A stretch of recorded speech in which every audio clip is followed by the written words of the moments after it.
Hi gang, Coach Mel here. You might be wondering why you don't see my face. Well, that's because I'm going to take you a tour on one of my newest, most favorite cooking gadgets, the Instapot. If you want to know more about why the Instapot is so amazing and all the wonderful things you can do with it, check out my latest blog at CrossFitExtraMile.com. For now, we're going to go on a tour of what the Instapot is all about. A lot of people are intimidated when they get it first, and I was too, but a quick tour will show you how simple it is to use the Instapot. So the Instapot is an electronic pressure cooker.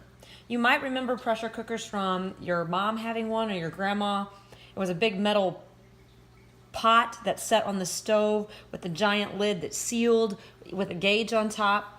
Well, this is much simpler, much more streamlined, and it's an electric, so no stove, no heating up the kitchen. So the first thing that I want to show you is the lid, because to me that was the most intimidating part. So on the lid, what you'll see is a little valve. This is what either keeps the pressure in or lets the pressure out. So right now, it's actually pointed to venting. So pressure could never build up in the Instapot with its on venting. The directions will tell you to just turn it to sealing anytime you are getting ready to cook with the Instapot, and of course that's what you would do. Also want to show you this little red dot on top. This is what tells us if the pot is under pressure. When pressure builds up in the Instapot, the pressure will naturally push the dot up, and now you know that the pot is under pressure. After the pressure is released, the dot will go back down. There's two ways pressure releases in the Instapot.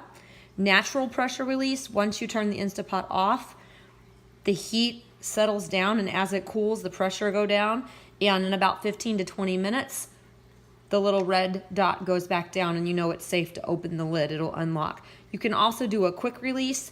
For that, you just move the vent from the sealing position to the venting position. You want to be really careful when you do that though, because the steam is going to come out the top with a little hot mist. So you can wear a glove, or you can do it from the side to make sure that you don't get any of that on your finger. So that's the lid, and the lid just goes on top of the Instapot. Nice thing about it is it locks. When the Instapot is under pressure, you cannot open the lid. So that's an awesome safety feature that the Instapot has. So this is the interface. This is what makes it simple and also amazing. One button I want to show you here is the saute button. What is so awesome about the saute button is this takes away the need to use a skillet or your stove. So if I've got onions and peppers in my recipe, or I want to brown meat, all I have to do is hit saute. It gives me a 30-minute saute. And what that does is there's a heating element in the bottom. It heats up the bottom of the pan. Your olive oil or your coconut oil is in there, and then you just cook away, sauteing like you would in a skillet. And you're going to put in the rest of your ingredients and pressure cook from there, so you don't have to dirty another pan. There's not really an off button. This keep warm cancel button is your off button. So you can use it like a slow cooker if you wanted. I personally don't, because I like to get everything done fast.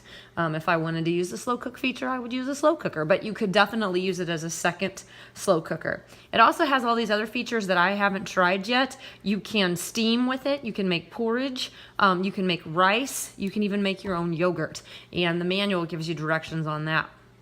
You can also adjust what pressure you're using, high, low, or normal pressure. The buttons that I mostly stick with are right over here. There's a button that will set it up for you for poultry. There's a chili setting, a meat and stew setting, and even a soup setting. Most of the time I use the manual setting. So once I have all my ingredients in and I'm ready to turn it on, all I have to do is hit the manual button, and then I can adjust the timer here, up or down. At that point, it will start building pressure, it will count down cooking, and then when it's finished, you can go through the natural or the quick release and then unlock it and get your food out. I'm gonna turn it off since I'm really not cooking anything right now.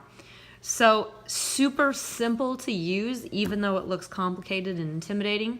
For some more ideas on what you can cook in your Instapot, why it's better than a crock pot, and how to adjust regular recipes to Instapot recipes, check out my latest blog. Happy cooking!